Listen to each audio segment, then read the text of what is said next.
उगन महादेव ज्योतिष केंद्र YouTube channel पर मैं पंडित संजय शुक्ला शास्त्री आप तमाम दर्शकों का हार्दिक अभिनंदन करते हैं।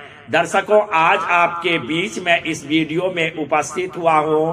कार्तिक मास का क्या महत्व है, कार्तिक मास में क्या करना चाहिए, क्या नहीं करना चाहिए, इन महत्वपूर्ण जानकारियों को लेकर आपके बीच में उपस्थित हुआ हूँ।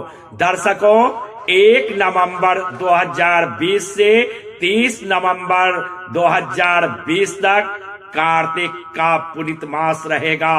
इस मास में हमें क्या करना चाहिए, क्या नहीं करना चाहिए, इन महत्वपूर्ण चर्चाओं को मैं आपको बताने जा रहा हूं।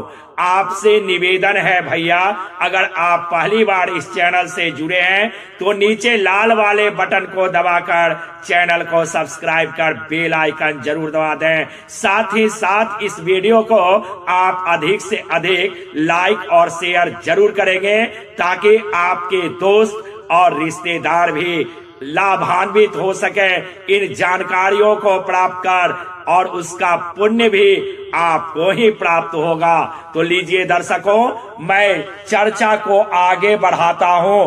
कार्तिक मास कब से प्रारंभ होने जा रहा है? 1 नवंबर 2020 से कार्तिक मास प्रारंभ होने जा रहा है। दर्शकों, इस मास में श्री हरि जल में निवास करते हैं। जल के 3 कर्म कांडों में स्नान महत्वपूर्ण कर्मकांड है। पुलस्त्य ऋषि ने कहा भी है कि स्नान के बिना न तो शरीर निर्मल होता है और न ही बुद्धि निर्मल होती है। धर्मशास्त्रों में दर्शकों, माघ, वैशाख और कार्तिक में नित्य स्नान का जो विधान दिया गया है, उसके पीछे का उद्देश्य शरीर की शुद्धता ही है। दर्शकों, पवित्र नदी, समुद्र, सरोवर, कुआं और बावड़ी जैसे प्राकृतिक जल स्रोतों में किया गया स्नान अति पावन कहा जाता है। दर्शकों, महाभारत में महर्षि वेदव्यास जी ने स्पष्ट रूप से प्रथम में पूज्य गणेश जी महाराज को उनसे लिखवाया कि कृष्ण स्नान, ध्यान, दान आदि कर उस समय निकलते थे जब सूर्य उदय की पहली किरण धरती पर पड़ती थी। मदन पारिजात के अनुसार कार्तिक मास में जितेंद्र रहकर नित्य स्नान करें। चांद तारों की मौजूदगी में सूर्य उदय से पहले आप स्नान जरूर करें, पुण्य की आपको प्राप्ति होगी। दर्शकों, जौ, गेहूं, मूंग, दूध, दही और घी आदि का भोजन करें, इससे समस्त पाप नष्ट हो जाते हैं।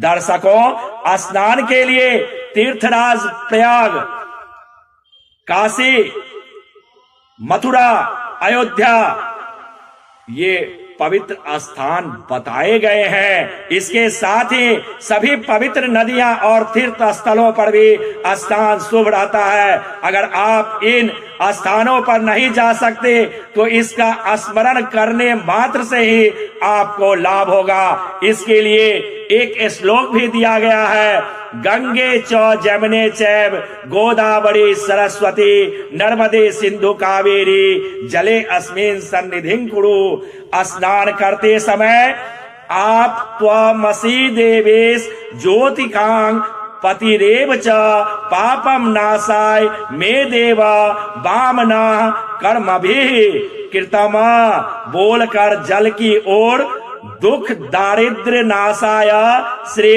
विष्णु नाय च प्रातः स्नान करो मध्य माधे पाप विनाशनम कहकर परम पिता परमेश्वर की स्तुति करनी चाहिए। स्नान जब समाप्त हो जाए तो सवित्रे प्रसवित्रे च परम धाम जलमास मम तेजसां परिभृष्टं पापम यातो शास्त्रसा।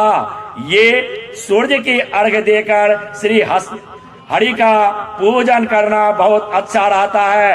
नदी में स्नान नहीं कर सकते हो तो रात भर छत पर रखे तांबे या मिट्टी के बर्तन में भरे जल से स्नान करना भी दर्शकों शुभ रहता है। दर्शकों, इस मास में, कार्तिक मास में लहसुन, प्याज और मांसाहार का सेवन नहीं करना चाहिए। ब्रह्मचर्य के नियमों को मानते हुए भूमि पर ही शयन करनी चाहिए। दर्शकों, शनि की 7.5 जिन राशियों धनु, मकर और कुंभ पर तथा शनि की ढैया मिथुन, तुला और इनमें भी जिनका शनि अपनी नीच राशि में है उन्हें तो अवश्य ही ब्रह्म मुहूर्त यानी अमृत बेला में स्नान कर श्री हरि का जाप करना चाहिए। अब मैं आपको बताता हूँ कार्तिक मास में कौन कौन से कार्य करने से हमें पुण्य की प्राप्ति होगी, हमारा जीवन सुखमय और आनंदमय व्यतीत। दर्शकों, हिंदू सनातन धर्म में कार्तिक मास का विशेष महत्व बताया गया है। इस माह में व्रत और तप करने का महत्व धर्म शास्त्रों में भी बताया गया है, जिसके अनुसार इस मास में जो मनुष्य संयम के 7 नियमों का पालन करता है उसे मोक्ष की प्राप्ति होती है। दर्शकों, कार्तिक मास में 7 नियमों का पालन करना आवश्यक बताया गया है। इन नियमों का पालन करने से मनुष्य को समस्त सुखों की प्राप्ति होती है। यह मास भगवान विष्णु और माता लक्ष्मी को अत्यंत प्रिय है। अब मैं आपको बताने जा रहा हूँ कार्तिक मास का क्या नियम है। दर्शकों, कार्तिक मास में दीपदान का महत्व धर्म शास्त्रों में भी बताया गया है। पुराणों के अनुसार इस माह दीपदान करने के महात्म के बारे में स्वयं भगवान विष्णु ने ब्रह्मा जी को, उन्होंने नारद जी को और नारद मुनि ने महाराज पृथु को बताया है। इसलिए इस माह किसी नदी पोखर में दीपदान अवश्य करना चाहिए। दर्शकों, हिंदू सनातन धर्म में तुलसी माता के पूजा का बहुत महत्व बताया गया है। कार्तिक मास में तुलसी पूजन का महत्व और भी अधिक बढ़ जाता है, क्योंकि यह भगवान विष्णु को प्रिय है। इसलिए कार्तिक मास में नियमित रूप से तुलसी का पूजन करना चाहिए। इस मास में तुलसी दान करने का भी अत्यधिक महत्व बताया गया है, अत्यधिक महत्व होता है। दर्शकों, कार्तिक मास में भूमि पर शयन करने के कुछ मुख्य नियम भी माना गया है। भूमि पर शयन करने के मन में सात्विकता बनी रहती है, इसलिए इस माह भूमि पर ही शयन करना चाहिए। कार्तिक मास में दलहन यानी दालों का सेवन निषेध बताया गया है। राई आदि का सेवन नहीं करना चाहिए। कार्तिक मास में शरीर पर तेल लगाना वर्जित माना गया है। कार्तिक मास में केवल नरक चतुर्दशी के दिन ही तेल लगा सकते हैं, इसलिए इस माह में शरीर पर तेल नहीं लगाना चाहिए। दर्शकों, कार्तिक मास में आप तन और मन दोनों से संयम रखने का होता है, इसलिए इस माह में अपने मन को ईश्वर की भक्ति में लगाएं। किसी की निंदा न करें, अपशब्द न कहें और मन पर नियंत्रण रखें, कम बोलना चाहिए। दर्शकों, अगर यह जानकारियां आपको अच्छी लगी हो तो प्लीज इस वीडियो को अधिक से अधिक लाइक और शेयर जरूर करेंगे। इस जानकारियों को मैंने धर्म शास्त्रों, पुराणों और प्रवचनों में दी गई ज्ञानवर्धक जानकारियों को आप तक पहुंचाया है। मुझे आशा ही नहीं पूर्ण विश्वास है यह कार्तिक मास के महात्म्य की कथा आपको अधिक पसंद आई होगी। फिर अगले दिन मिलते हैं। दीपावली का शुभ मुहूर्त कब है, लक्ष्मी पूजन का, दीपावली कब मनाया जाएगा, इन महत्वपूर्ण जानकारियों को लेकर मैं आपके बीच उपस्थित रहूंगा। तब तक नमस्कार।